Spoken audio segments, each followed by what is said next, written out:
Okay, hi everybody. So as many of you know, I actually work as a dog groomer, and for kind of like a little end of the year video, I just wanted to go through and kind of talk about some of the really weird or like really funny stories I've heard or experienced working with dogs and dog grooming. First off, I just have some of my own stories from the past like year or so that I've worked there, and some stories that some of my coworkers have told me. I have a coworker who had a client come in, and the client was new to our shop, and she was talking to my coworker about how she wanted her dog trimmed, and she tells my coworker, "I want you to make it look like there's a bun on her butt." And this dog's tail kind of curled like a pig's tail, but the way she said that, I want you to make it look like there's a bun on her butt. We had another client that came in, and they had a little white, like terrier type dog that was kind of matted, and he was dropping off his dog, and he was talking to us, and he was just like, "Oh, by the way, if you find any marijuana in the dog's coat, it's because he rolled in the neighbor's marijuana plant this morning." And we're just kind of like, okay, well, whatever. I mean, you might find a little bit of marijuana, I guess. Well, we go to shave down this dog, and marijuana is like completely matted into the coat. And so either the guy had a pot plant, or it wasn't just that morning that the dog rolled in the neighbor's pot plant, because matting takes quite a bit of time. But anyways, as you can see from this picture,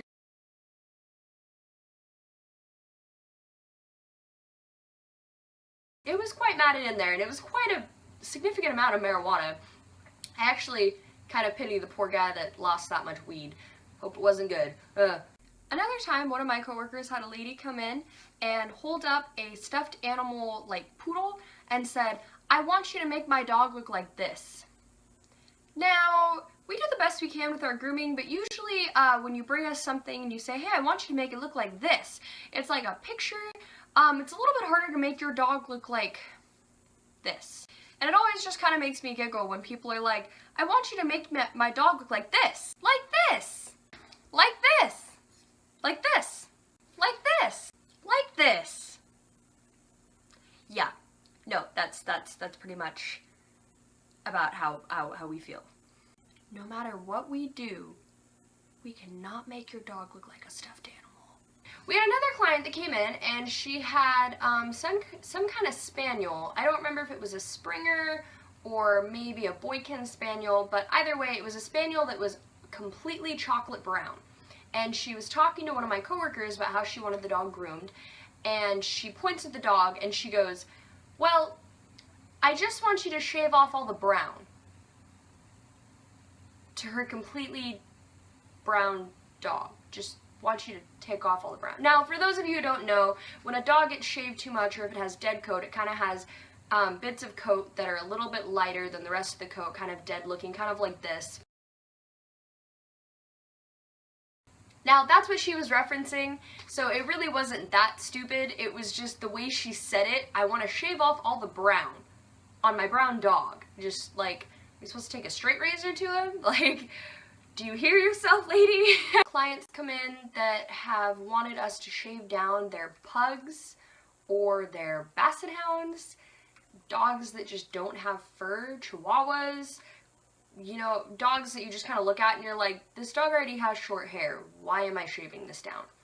I had another client that came in one time that was picking up a dog, and I was up front by our computer, and he walked in, and I just go, "Oh, are you here to pick somebody up?" Which is what I usually say, because people come in and pick up their dogs all the time, and I don't know all the dogs sometimes. Well, he just looks at me and he goes, "Yeah, what time do you get off?" And I was just like, "Ah, you're so funny." I'm going in the back now. It turns out he actually knew my boss, and he was kind of familiar with her, so he was just joshing with me, but it was just kind of like, We've also had a couple people that have called in and totally butchered breed names, which I don't really like to make fun of these people that much, because I know that I've definitely mispronounced words, but some of these were actually just really funny. So we had one lady that called in, and she had a purebred Shih Tzu.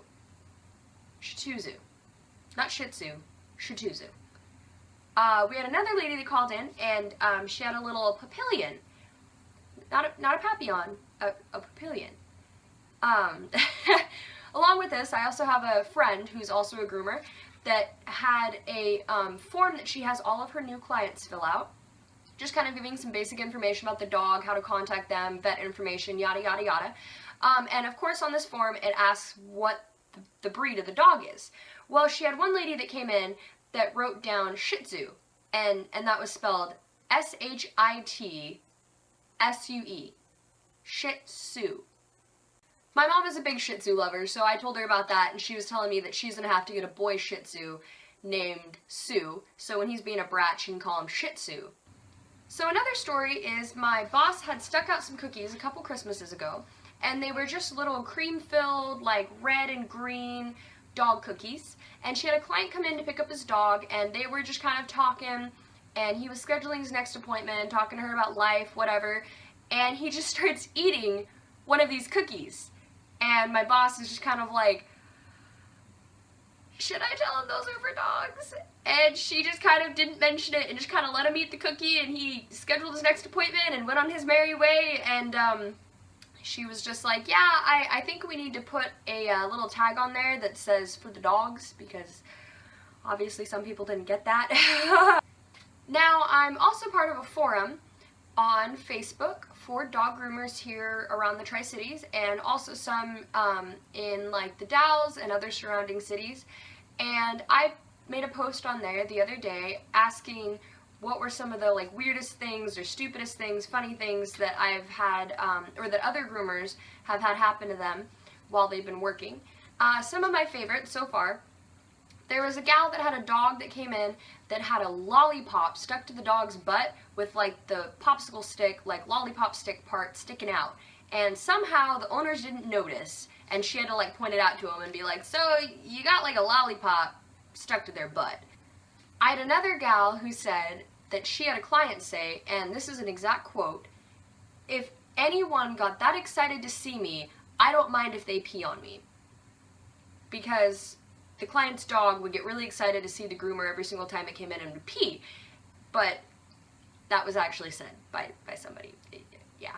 I had another groomer that told me that she was working on a dog and the dog pooped out a condom on her table, which was kind of a fun one, you know. A bit of an awkward conversation later when the clients came to pick up the dog. Another groomer said that she had a client that brought in a corgi, which for those of you who don't know, kind of looks like this.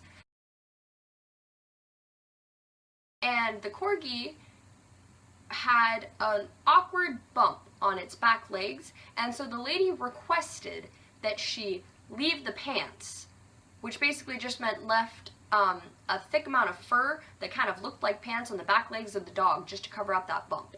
So it, I'd imagine, looked a little bit funny. Now, I also heard a story, it's from a groomer forum that my coworker was part of. They were just swapping like weird stories just like this, and she was talking about how a lady called her to make an appointment and told her, hey, yeah, my dog is a Shih Tzu, I just need a little haircut, I'll come in, and the lady scheduled her an appointment, wrote down enough time for a Shih Tzu haircut, which usually doesn't take that much time. Well, the lady showed up with her dog, she was a new client, and she walks in with the Shiba Inu. Now, for those of you who might not be too familiar with dog breeds, this is a Shih Tzu, and this is a Shiba Inu. Now, there's a pretty good size difference between those two. Shiba Inus are quite a bit bigger, Shih Tzus are pretty small. So, kind of a funny mix-up there. Anyways, hope you guys enjoyed this video. I know a lot of you have already heard a lot of these stories because I think I posted about them on Facebook, but I thought it'd be just kind of funny to make a little video about it, just kind of witty, whatever. Hope you guys have a good New Year's, Merry Christmas, and all that, whatever the hell you celebrate. And I'm just gonna, you know, I can't get the cork off. Go drink some wine now and celebrate my job.